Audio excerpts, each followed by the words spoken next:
जय हिंद दोस्तों, आज हम लोग बात करने जा रहे हैं। आप लोगों को पता होगा कि अब हमारे एग्जाम का समय बचा नहीं है। तो बहुत सारे लोग का डाउट क्या रहता है, बहुत सारे बच्चे हैं उनका डाउट क्या है कि बहुत सारा का सिलेबस कंप्लीट नहीं हुआ। काहे कि सबका माइंडसेट एक जैसा नहीं होता, सब एक जैसा तेज नहीं होते हैं। कोई आपसे बहुत ज्यादा है, कोई आपसे बहुत कम है। तो अब आपका लास्ट बच गया है, लास्ट समय बच गया। तो अब हम जैसे पढ़ाई होता है कि मैथ का ढेर सारा सिलेबस था, साइंस का था, जीके का था। तो कुछ लोग क्या किए, 4-5 सिलेबस कंप्लीट किया सारा में से, बाकी बच गया। तो उनको एक टेंशन हो चुका है कि अब हम क्या करें, अब तो एग्जाम का समय बचा नहीं, लास्ट टाइम आ गया है, तो अब हम क्या क्या करें कि एग्जाम मेरा क्वालिफाई हो जाए। तो आज उन्हीं टॉपिक पर बात करेंगे कि अब आपको कौन कौन से जो इंपॉर्टेंट टॉपिक है उसको आप पढ़कर जाइए एग्जाम में, जो आपको स्कोर तक आपके मतलब मार्क आपको क्वालिफाई मार्क्स दिला दे, उतना मैं बताऊंगा। और कुछ कुछ ऐसे भी पोर्शन है, कुछ कुछ ऐसे भी टॉपिक है जो आपको एग्जाम पॉइंट ऑफ व्यू से देखा जाए तो उनसे 1 नंबर का क्वेश्चन आता है और 2 नंबर का। तो उसमें आपको समय नहीं बर्बाद करना, क्योंकि अब लास्ट टाइम बच गया। और लास्ट टाइम आपका स्ट्रेटेजी क्या होना चाहिए पढ़ाई का, कैसे अपनी रणनीति को तैयार करें कि हम फर्स्ट टाइम में ही, चाहे आप पूरा पोर्शन कंप्लीट किए हो या ना किए हो, तो और जो कर लिए उनको तो डर नहीं है, क्योंकि जिनका पोर्शन पूरा कंप्लीट हो गया सिलेबस के अकॉर्डिंग, उनके लिए डर नहीं है। लेकिन जो बंदे नए हैं और जिनका पोर्शन कंप्लीट नहीं हुआ, तो उनको मन में अभी भी डर है कि अब हम लास्ट टाइम आ गया, क्या करके जाएं, क्या क्या पढ़कर जाएं, इतना सारा सिलेबस था, हम किए कुछ नहीं। तो अब क्या करें? तो डरने की कोई बात नहीं है। आज जो आपको बताऊंगा बस उसी टॉपिक को कर लो, और जैसे जैसे पढ़ने का तरीका बता रहा हूं उसी को करके जाना, बस आप एकदम क्वालिफाई हो जाओगे। देखिए बोर्ड पे को लिखा गया है कि last time strategy for how to qualify exam. कोई भी एग्जाम को पास करने के लिए अंतिम रामबाण उपाय। देखिए कोई भी एग्जाम को पास करने के लिए, जैसे बहुत लोग क्या होता है, हम भी चाहे आप भी देखिए, तो क्या होता है कि कोई कारणवश हम पूरा तरह से सिलेबस को कंप्लीट नहीं कर पाए, या कोई कारणवश हम तैयारी नहीं कर पाए सही से, ट्यूशन नहीं था, बुक नहीं था, ये नहीं था, वो नहीं था, या कोई जुगाड़ नहीं मिला हमको, तो नहीं कर पाए। तो एक उपाय और होता है जिसको लास्ट टाइम हम लोग लगाते हैं, वही हमारा रामबाण उपाय होता है कि लास्ट टाइम कौन सा स्ट्रेटजी को फॉलो करें कि एकदम हंसते खेलते हम एग्जाम को क्वालिफाई कर दें। तो उसी तरह आज हम बताएंगे कि मैथ में कौन कौन से इंपॉर्टेंट टॉपिक आप लोग करके जाइएगा, जीके में और साइंस में क्या क्या पढ़ कर जाना, तभी आपको एकदम एग्जाम क्लियर हो जाएगा। लिख कर जाना, एकदम एग्जाम क्लियर हो ही जाएगा। और जो कर लिए उनको टेंशन नहीं, वो हर दिन एक दिन प्रैक्टिस सेट मारते रहिए, हर एक बुक का प्रैक्टिस सेट मारते रहिए हर एक दिन। तो चलिए देखते हैं कौन कौन सा टॉपिक इंपॉर्टेंट है, उसी पे बात करते हैं हम लोग। तो चलिए देख लेते हैं कि सिलेबस में हमारा है क्या, और अब हमको लास्ट टाइम पढ़ना क्या क्या। पहली बात तो हम जिसका अगर पूरा कंप्लीट हो चुका तो उसके लिए तो बहुत अच्छी बात है। अगर जिसका नहीं हुआ वो क्या करके जाना लास्ट टाइम, वो बता रहा हूं मैं। जैसे आप लोग पहले पूरा चैप्टर बता देता हूं। जैसे पहला है simplification, algebra, LCM and HCF, mean median mode, average, ratio and proportion, age, basic trigonometry, height and distance, percentage, profit and loss, time and work, speed time distance, SI CI, simple interest and compound interest, problem related to train, pipe and system, linear equation and polynomial. अब कुछ लोग क्या सोचेंगे कि math और science को मिलाकर total 25 question आते हैं, ठीक, जिसमें मैथ का लगभग मान लीजिए 13 क्वेश्चन और साइंस का 12 क्वेश्चन, कभी कभी मैथ का 15 क्वेश्चन, साइंस का 10 क्वेश्चन, कभी कभी मैथ का क्वेश्चन कम हो जाता है, साइंस का ज्यादा हो जाता है। तो लगभग मतलब समझिए कि 17 से कम ही रहता है। और कुछ लोग बोल रहे होंगे कि आप बता रहे 17 टॉपिक, आता है 13-14 क्वेश्चन मैथ का, तो जरूरी ये नहीं है कि सारा चैप्टर से हर एक सेट में क्वेश्चन मिल ही जाए। आप लोग अगर सेट प्रैक्टिस भी करते होंगे तो जरूरी क्या मिलता है आपको, क्या मान लीजिए पहला सेट में आपको एलसीएम से मिल गया, क्या सेकंड सेट में आपको जरूरी है कि मिल ही जाएगा? नहीं जरूरी है, हो सके थर्ड सेट में आपको फिर से एलसीएम से मिल जाए। तो क्या जब सेट भी होता है, एग्जाम में सेट पेपर भी दिया जाता है ना, तो अगला के इंसान के, जैसे मान लीजिए आपके आगे कोई बैठा हुआ, फिर आप पीछे बैठे हो, आपसे कोई पीछे बैठा हुआ, तो इनमें मान लीजिए कि एवरेज का क्वेश्चन है, आप में नहीं है। इनमें मान लीजिए ट्रिग्नोमेट्री का क्वेश्चन नहीं है, आप में ट्रिग्नोमेट्री का क्वेश्चन हो। इसमें मान लीजिए हाइट एंड डिस्टेंस का क्वेश्चन हो, ट्रिग्नोमेट्री का नहीं हो। तो जरूरी नहीं कि सारा सेट में एक ही क्वेश्चन हो, सेट पे डिपेंड करता है कि किसका सेट में कौन सा क्वेश्चन जा सकता है। तो मैं टॉपिक सारा लिख दिया हूं। अब देखिए पढ़ना क्या क्या। जैसे पहली बात सिंप्लीफिकेशन, इजी चैप्टर है और एग्जाम में 110% आता ही क्वेश्चन में, और हर एक सेट में मिलता है, ऐसा नहीं कि एक सेट में। सिंप्लीफिकेशन और अलजेब्रा ये दोनों तो आप लोग मस्ट ही कर लीजिएगा। उसके बाद एलसीएम एचसीएफ, ये भी क्या आपका इजी टॉपिक है, इसको भी कर लीजिएगा। मीन मीडियन मोड क्लास 10, 9 आप लोग शुरू से ही मीन मीडियन मोड के बारे में पढ़ते आ रहे हैं। और एक चीज देखिएगा, मीन के जगह एवरेज भी देता है, और पहली बात, जितने भी टॉपिक मैंने लिखा इससे कोई एडवांस क्वेश्चन नहीं आता कि बहुत हार्ड लेवल का क्वेश्चन आता, क्वेश्चन एकदम बेसिक लेवल का और इजी लेवल का आता। जो भी आप लोग अभी 10 तक पढ़ चुके हैं, क्लास 8 9 जो भी 6 से स्टार्ट होता है ना, 6 7 8 9 10 तक जो भी आपने बेसिक पढ़ा है उसी से रिलेटेड आता। अगर हम मान लीजिए हमें एवरेज का क्वेश्चन दिया जाए तो ऐसा नहीं कि एवरेज का इतना हार्ड क्वेश्चन दे दिया जाए जिससे आपको सोल्व नहीं कर पाए। तो लेवल 10 है तो क्वेश्चन भी 10 ही लेवल का मिलेगा, इतना माइंड में सेट करके जाइएगा। ऐसा नहीं कि बहुत लोग सोचते होंगे कि लेवल 10 का एग्जाम का है और बुक बना रहे सीजीएल लेवल का, तो कोई फायदा नहीं उससे पढ़ने का, कुछ आने वाला है नहीं उतना। आप पहले बेसिक को मजबूत कीजिए, एडवांस अपने आप सही हो जाएगा। तो मैंने बताया कौन सा, पहला simplification, algebra, LCM HCF, mean median mode, इसको भी कर लीजिएगा। आप एवरेज कीजिए या ना कीजिए लेकिन मीन मीडियन मोड करके जाइएगा। दूसरी बात, रेशियो एंड प्रोपोर्शन और एज, इसमें क्या है ज्यादातर चांसेस रहता है एज का। ज्यादा किसका? एज का। राम का आयु 10 वर्ष है, श्याम का आयु 15 वर्ष है, 10 साल बाद दोनों आपस में 10 साल बाद राम श्याम से 2 गुना बड़ा हो जाता है। ऐसे करके आपसे एज में पूछा जाएगा, एज में पूछा। और रेशियो में जब पूछा जाएगा तो इजी क्वेश्चन पूछा जाता है रेशियो में। और मैं एक चीज बता दूं, हाल ही में कल एनटीपीसी परसों एनटीपीसी का आपका आंसर किया आया था, जिसमें मैंने, अगर जिसने मैथ का सेट प्रैक्टिस सेट में 12 देखा है तो प्रैक्टिस सेट में 12 में मैंने एक रेशियो का क्वेश्चन बताया था, सेम का सेम क्वेश्चन आरआरबी एनटीपीसी में पूछा गया था। अब बताइए, मैं तो जानता नहीं था उसको, जब मैंने आंसर की चेक किया, एक था एक बच्चे का आंसर की मैंने चेक किया तो उसमें आप लोग सेम का सेम डिट्टो क्वेश्चन, मतलब लगा कि देखिए क्वेश्चन कहीं ना कहीं आपको मैच कर ही जाता। और एक कल ही मैंने जीके का भी क्वेश्चन एक दिया था जिसमें कोयटा करके कुछ था क्वेश्चन, वो भी सेम क्वेश्चन उसमें जीके में था। तो याद रखिएगा, लेवल जिस तरह है क्वेश्चन भी मैं उसी लेवल से करवाता हूँ, मैं क्वेश्चन तीनों लेवल से करवाता हूँ। बहुत लोगों को क्या लगता है कि बहुत इजी करवा रहे हैं आप, अरे इजी नहीं होता। आप अगर सीजीएल का तैयारी कर रहे हैं या आप सीएचएसएल का तैयारी कर रहे हैं और आप एमआर से कंपेयर कीजिएगा तो आपको इजी लगेगा ही लगेगा ना। एमआर का सिलेबस के अकॉर्डिंग आप सीएचएसएल और सीजीएल का कंपेयर नहीं कर सकते, आप एमआर का सिलेबस को कंपेयर कीजिए। तो मैंने बताया कौन सा, 1 2 3 4 और 1 5। पहला बेसिक ट्रिग्नोमेट्री बहुत लोगों का क्या होता है कि कमजोर होता है, वीक होता है। लेकिन बेसिक ट्रिग्नोमेट्री, जैसे मान लीजिए साइन थीटा दिया हुआ, साइन थीटा का वैल्यू 3/4 दिया हुआ, आपसे पूछ देगा कोस थीटा क्या होता है भैया, टेन थीटा क्या होता है, तो ये कौन नहीं बना लेगा, हर लोग बना लेगा ये। तो बेसिक ट्रिग्नोमेट्री तो करके ही जाइएगा, बेसिक ट्रिग्नोमेट्री इजी आता है तो आप लोग बेसिक ट्रिग्नोमेट्री कर लीजिएगा। हाइट एंड डिस्टेंस का चांसेस कम रहता है पूछने का, लेकिन ट्रिग्नोमेट्री से क्वेश्चन आता ही आता। ऐसा नहीं कि हाइट एंड डिस्टेंस नहीं आता, बिल्कुल आता। चैप्टर सारा मैंने लिखा, सारा में से सारा क्वेश्चन आता, हर एक सेट में सारा कुछ, मतलब हर एक सेट में समझिए कि कोई सेट मिल ही जाएगा। आप देखिए किसी में ये मिल जाएगा, किसी में ये मिल जाएगा, तो ऐसा नहीं कि नहीं मिलेगा, मिल ही जाएगा। लेकिन मैं उसके लिए बता रहा हूँ जिसका लास्ट टाइम जो मतलब पूरे चैप्टर किए नहीं है, उनको डर लग रहा है, उनको ऐसा लग रहा है कि अब मेरा एग्जाम नहीं निकलेगा, तो मैं बता रहा हूं उनके लिए कि कौन कौन सा टॉपिक आप स्किप मत कीजिए, इसी को करके जाइएगा।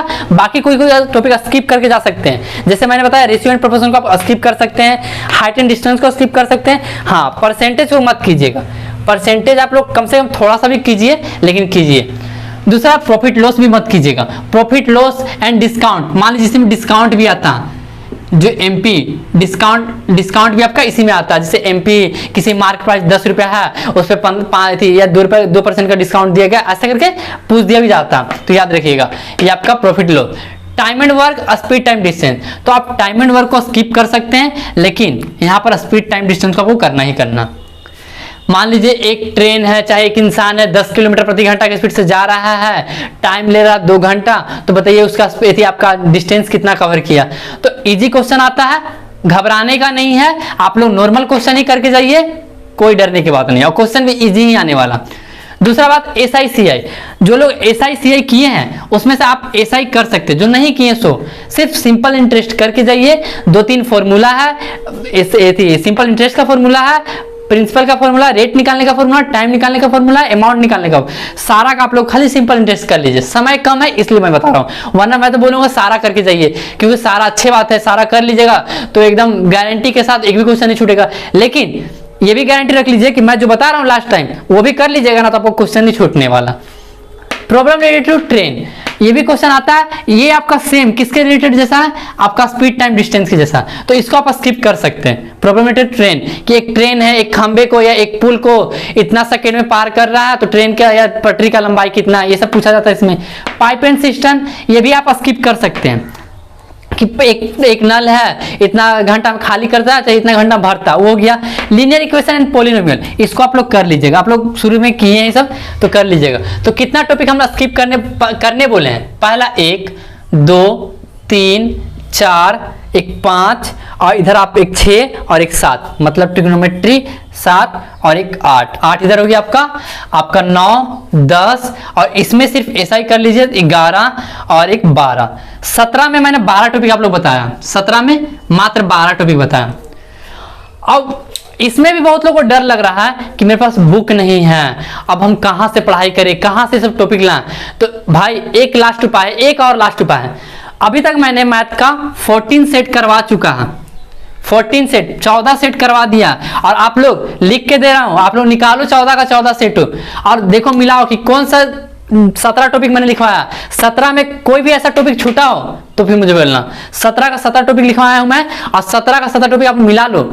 हाँ, हर एक सेट में नहीं मिलेगा 17 टॉपिक, मैं बता रहा हूं। मान लीजिए सेट 1 में मिलेगा, हो सके सेट 2 में वो चीज ना मिले, सेट 3 में मिले, सेट 4 सेट 5 में ना मिले, सेट 6 में मिल जाए। इसीलिए अगर जिसको भी डर है तो सिर्फ मेरा करके जाओ, ये भी मैं गारंटी लेता हूं कि सिर्फ मेरा करके जाओ। तो मैथ के इतने सारे टॉपिक हैं और लास्ट टाइम, और जो लोग कंप्लीट पूरे कर चुके हैं उनके लिए एक उपाय है। अगर आपके पास कोई भी सेट प्रैक्टिस है, जैसे एक ऐसा कोई बुक आता है बहुत सारा, जैसे यहाँ पर आपका अरविंद का है, ये भी सेट प्रैक्टिस है जिसमें 21 सेट प्रैक्टिस है। फिर और क्या आपका पास, जैसे SK का है, इसमें भी आपका 35 सेट प्रैक्टिस है। और भी बहुत सारे आप लोग पास सेट प्रैक्टिस होगा, अरिहंत का होगा या कोई भी अग्रवाल कार्ड का होगा, तो आप लोग उस सब का यूज कीजिए। लास्ट टाइम आप लोग सेट प्रैक्टिस ही देखिए, कोई भी कितना से बड़ा बड़ा एग्जाम देने जाए, चाहे यूपीएससी का एग्जाम देने जाए, CGL का दे, SSC का कोई भी एग्जाम दे, रेलवे का दे, उन लोग लास्ट टाइम पता क्या करते हैं? लास्ट टाइम सिर्फ सेट प्रैक्टिस करते हैं, क्योंकि अब आपके पास समय बचा नहीं कि आप पूरे हर एक चैप्टर को अच्छे से पढ़ाई कीजिए। लास्ट टाइम सिर्फ सेट स्कोर कीजिए और भी टाइम लगाकर, 30 मिनट में 50 क्वेश्चन, 30 मिनट में 50 क्वेश्चन टाइम लगाकर। तो ये थे मैथ के। अब आइए हम लोग साइंस पे चलते हैं। तो साइंस में आपको पता है फिजिक्स, केमिस्ट्री, बायोलॉजी और भी पोर्शन होते हैं, नेचर वेचर से आ जाते हैं, या किसी का जैसे विज्ञान का शाखाएं होते हैं, ब्रांचेस ऑफ साइंस होते हैं, तो वो सभी मैंने बताया है। अगर आप देखिए जैसे फिजिक्स तो है तो बहुत बड़ा सब चीज, आप सबका डिटेल पढ़ना चाहे तो कहां से पढ़ेंगे। तो मैंने बताया था कि फिजिक्स के लिए आपके पास रिमाइंडर बुक अगर है तो बहुत अच्छा बात है, नहीं तो Lucent is the best book. Lucent बहुत अच्छा बुक होता है। मैं दिखा दूं, जैसे अगर मान लीजिए आप लोग पास ये रिमाइंडर का बुक है साइंस का, तो आप लोग इसको यूज कर सकते हैं। नहीं तो आपके पास लूसेंट है ना, लूसेंट का यूज करके चल जाइए। लूसेंट का खाली थ्योरी पढ़ लीजिए। जैसे फिजिक्स में मान लीजिए मोशन आ गया, वर्क पावर एनर्जी आ गया, ग्रेविटेशन आ गया, लाइट आ गया, इलेक्ट्रिसिटी आ गया, तो कहां से? और ज्यादा वेटेज किसका होता है पता है? फिजिक्स का ही होता है ज्यादा वेटेज। एग्जाम में आपका नेवी एयरफोर्स हो और आर्मी हो, नेवी एयरफोर्स का मैं बात कर रहा हूं, उसमें ज्यादा वेटेज फिजिक्स का ही होता है। बाकी इसका केमिस्ट्री और बायोलॉजी, फिर बायोलॉजी का भी अच्छा खासा वेटेज होता है, जिसमें आप लोग विटामिन से पूछ दे, प्रोटीन से पूछ दे, ब्लड से पूछ दे, इस सब से पूछ देता है, तो इसमें भी घबराने की बात नहीं है। फिर केमिस्ट्री से भी 1-2 क्वेश्चन होते हैं, नॉर्मल क्वेश्चन होते हैं, ज्यादा हाई फाई नहीं होते हैं। और मैं दिखा दूं, अगर ये बुक मुझे बहुत अच्छा लगा, अरविंद का एक बुक है, इसमें थ्योरी बहुत अच्छा दिया हुआ। जैसे मान लीजिए किसी पास है तो मैं बताता हूं, इसमें स्टडी नोट्स है, विज्ञान, गणित, सामान्य ज्ञान, तीनों का है। देखिए ध्यान से, जैसे मान लीजिए किसी को फिजिक्स पढ़ना, विज्ञान पढ़ना, साइंस पढ़ना, तो देखिए यहाँ मापन, भौतिक राशि और मात्रक दिया हो, सारा दिया हो इसमें। भौतिक राशियां क्या है पूरा एकदम डिटेल में फिजिक्स का दिया हुआ है, गुरुत्वाकर्षण है, उष्मा है, उसमें मतलब अच्छा खासा इसमें फिजिक्स का दे दिया, साइंस का दे दिया, केमिस्ट्री का दे दिया, इधर ये तो बायोलॉजी का दे दिया। मतलब समझिए कि इतना खाली साइंस का, इतना पोर्शन समझिए कि साइंस का सिर्फ इतना अगर आप लोग पढ़ लेते लास्ट टाइम पढ़ने के बाद हर दिन 1 घंटा सेट मारिए। हर दिन मतलब 30 मिनट का सेट है तो 2 सेट अगर मार सकते हैं तो मारिए बिल्कुल अच्छे, और सेट को टाइम लगा मारिए। और मैं अपने टेलीग्राम पे हर दिन क्विज भी चलाता हूं, उसमें पार्टिसिपेट कीजिए और अपना स्कोर साथ में चेक कीजिए, और ऐसा क्वेश्चन मिलता है उसको 2-3 बार सोल्व करके देखिए, तो एकदम अच्छे से। मतलब समझिए कि मैं जो बता रहा हूं ना, एकदम जो रियलिटी होता है ना उसी को बता रहा हूं मैं। ऐसा एरिया के होता है ना कि आया बक दिया, सारा चैप्टर उठाया बक दिया, मैं वैसा कुछ नहीं बता रहा हूं। और आपको अच्छा लगता तो कीजिए, मेरा स्ट्रेटजी अपनाइए, क्योंकि मैं भी यही करता हूं। और भी बहुत सारे बंदे जो भी मेरे दोस्त लोग हैं, जो भी अभी सिलेक्शन हुए हैं, वो भी लोग साथ में भी, हम लोग जब ग्रुप पर स्टडी करते थे तो साथ में हम लोग सारे लोग यही करते थे। जो आज सिलेक्शन जिनका हो भी गया वो भी सारे यही चीज अपनाते थे, आज वो अच्छे से सिलेक्शन लिए, और लास्ट टाइम जो नहीं पढ़े उनका भी सिलेक्शन हो गया। तो मैं जो बता रहा हूँ रणनीति, उसको तैयार कीजिए। चलिए जीके लास्ट टॉपिक है, बता देते उसको। तो चलिए जीके में बात कर लेते हैं, जीके में क्या क्या पढ़ के जाना है। तो आप लोग पता है जैसे हिस्ट्री, ज्योग्राफी, पॉलिटी, इकोनॉमिक्स, ये सब चैप्टर से आते हैं, तो अब आपको डिटेल तो पढ़ना नहीं है। कहा जाए तो कोई भी एग्जाम के लिए सिलेबस जो होता है, जीके का पोर्शन की बात बोलते हैं, तो जीके एक ब्रह्मांड है, समझे कि पूरा एकदम समुद्र है, पूरा समुद्र है जीके, समझे। और आपको काम है मात्र 1 चम्मच समुद्र का, पूरा मतलब पूरा समुद्र पानी से भरा हुआ, आपको काम है 1 चम्मच। तो आपको पूरा समुद्र नहीं पढ़ना, ये पूरा पढ़ने की जरूरत ही नहीं, आपको पढ़ना सिर्फ इतना। आपको एग्जाम क्वालिफाई करना, ना कि एग्जाम आपको टॉप करना। टॉप करके क्या कीजिएगा, लड्डू बांटिएगा क्या? टॉप करने से कुछ नहीं मिलने वाला। टॉप करिए तो भी आपका सिलेक्शन होगा, और एग्जाम में क्वालिफाई कीजिएगा तो भी आपका ही सिलेक्शन होगा। तो टॉप करने की कोशिश नहीं कीजिए, फर्स्ट ऑफ ऑल आप एग्जाम क्वालिफाई करने की कोशिश कीजिए, तो आपको काम है एकदम चम्मच भर। तो देखिए, अगर आप लोग डिटेल में पढ़े हिस्ट्री का, हिस्ट्री पढ़ें तो ठीक है, ज्योग्राफी पढ़ें तो ठीक है, पॉलिटी पढ़ें तो ठीक है। अगर नहीं पढ़ें तो जैसे ज्योग्राफी की बात कर लें, अब हिस्ट्री में भी 3 पोर्शन होते हैं, मेडिएवल, एंशिएंट और आपका मॉडर्न। एंशिएंट, मेडिएवल और मॉडर्न 3 होते हैं। तो अगर तीनों पढ़ें तो अच्छी बात है, नहीं तो नॉर्मल भी पढ़ें तो भी अच्छी बात है। मैं एक सजेस्ट करता हूँ बुक, मैं बार बार क्यों लुसेंट को बोलता हूँ, लुसेंट देखिए वन डे एग्जाम के लिए इतना अच्छा बुक है ना, आप किसी से भी सजेस्ट करवाइए तो लुसेंट, मतलब समझिए कि लुसेंट का इतना अच्छा बुक चला गया है, और इसमें इतना अच्छा कंटेंट भी दिया जाता है ना कि वन डे एग्जाम के लिए बहुत बेस्ट होता है। मैं बता, जैसे कि आपका इसमें सारा पोर्शन दिया हुआ है, इसमें मैं दिखा दूं पोर्शन, सबके पास बुक होगा भी। इतिहास का 3 पोर्शन दिया हुआ, यहाँ विश्व इतिहास भी दिया हुआ, भूगोल दिया हुआ, भारतीय अर्थव्यवस्था है, भारतीय संविधान है, पॉलिटिक्स भी है, भौतिक विज्ञान, साइंस का भी इसमें है पूरा। आपको विविध, जो लास्ट में जो मैंने जितना भी लिखा है, जिससे मैं दिखा दूं, अब आपको पढ़ना है क्या क्या, जैसे सॉइल पढ़ लिए, रिवर पढ़ लिए, ब्रह्मांड पढ़ लिए, माउंटेन पढ़ लिए, पोर्ट्स पढ़ लिए। तो जैसे स्पोर्ट्स, स्पोर्ट्स बहुत ज्यादा इंपॉर्टेंट है। कैसे? स्पोर्ट्स से आपसे क्या पूछा जा सकता है, नंबर ऑफ प्लेयर की, खिलाड़ियों की संख्या, कौन सा ट्रॉफी किस में दिया जाता है, और क्या पूछा, नंबर ऑफ प्लेयर हो गया इसमें, और आपका कि आगामी खेल कौन सा खेल, जिससे 2021, 2022, 2023 में आने वाले खेल कौन कौन से खेल होने वाले हैं, ये सब सारे पूछे जा सकते हैं। कौन सा मतलब देश का, जैसे कोई भी कौन सा कंट्री का अपना नेशनल गेम्स होता है, वो सब भी बताना आप लोग को। डिफेंस से रिलेटेड जितने भी हैं कि आर्मी, एयरफोर्स, नेवी, तीनों से जितने भी डिफेंस से रिलेटेड है उनके आप क्या पूछ सकते थे, युद्धाभ्यास कौन कौन सा युद्धाभ्यास होता है, CM and governor, chief minister, other state का क्या पूछा है, या तो चीफ मिनिस्टर या तो गवर्नर, उसे पूछा जा सकता है। फिर करंट अफेयर से कुछ साधारण क्वेश्चन, जो इजी क्वेश्चन, ज्यादा हार्ड नहीं। Books and author, awards and authors, ये भी हो गया आपका। कैपिटल एंड करेंसी, और बहुत सारे कैपिटल और करेंसी पूछे जाते हैं, फुल फॉर्म भी पूछे जाते हैं। तो ये सारे जो मिसलेनियस के पोर्शन होते हैं, मिसलेनियस कहने का मतलब जो सारा मिक्स हो, वो कहाँ मिलेगा। तो अगर आपके पास सेट प्रैक्टिस है तो आप सेट मारिए, आपको 20 सेट मारिएगा तो 20 में सेट मिल जाएगा। अगर सेट प्रैक्टिस नहीं है तो अगर अभी से मैं बोल रहा हूँ ये बुक खरीद लीजिए। अगर नहीं, मुझे बुक से कोई अथी नहीं है, मैं आपके लिए बोल रहा हूँ। देखिए इसमें लास्ट पोर्शन में विविध दिया हुआ, मैं दिखा दूं, विविध बहुत मस्त पोर्शन। देखिए यहाँ खेलकूद से भी बारे में पूरा दिया हुआ सामने, देखिए जिसके पास होगा उसको तो पता ही होगा। अब देखिए विविध कितना पूरा सारा इसमें डिटेल दिया हुआ, मैं दिखा देता हूँ विविध। देखिए विविध मिसलेनियस, इसमें आपको पूरा चीज मिल जाएगा। मैंने जितना भी लिखा और मैंने बहुत सारा लिखा भी नहीं है, आपको सारा का सारा इसमें मिल जाएगा। तो कोशिश कीजिए कि अब लास्ट टाइम बचा हुआ तो डीपली ना पढ़ने का, स्मार्ट वर्क कीजिए और सिलेक्शन लीजिए। हार्ड वर्क नहीं, लास्ट टाइम स्मार्ट वर्क। और हार्ड वर्क कब किया जाता है, जब आपका स्टार्टिंग हो। जो अभी फॉर्म नहीं भरे हैं, जो अगले साल फॉर्म भरने वाले हैं, जो आने वाले नेवी एमआर का फॉर्म भरने वाले हैं, या SSC MR navy SSR double A या एयरफोर्स एक्सवाई ग्रुप का जो भी भरने वाले हैं, वो क्या कीजिए, डिटेल में पढ़ाई कीजिए अपना। और जिनका एग्जाम है वो लास्ट टाइम स्मार्ट वर्क कीजिए। तो इतना ही था स्ट्रेटजी, इसको फॉलो कीजिए और पक्का बोल रहा हूँ, गारंटी के साथ आपका सिलेक्शन हो जाएगा। लेकिन ईमानदारी से पढ़ाई कीजिए। तो चलिए मिलते हैं नेक्स्ट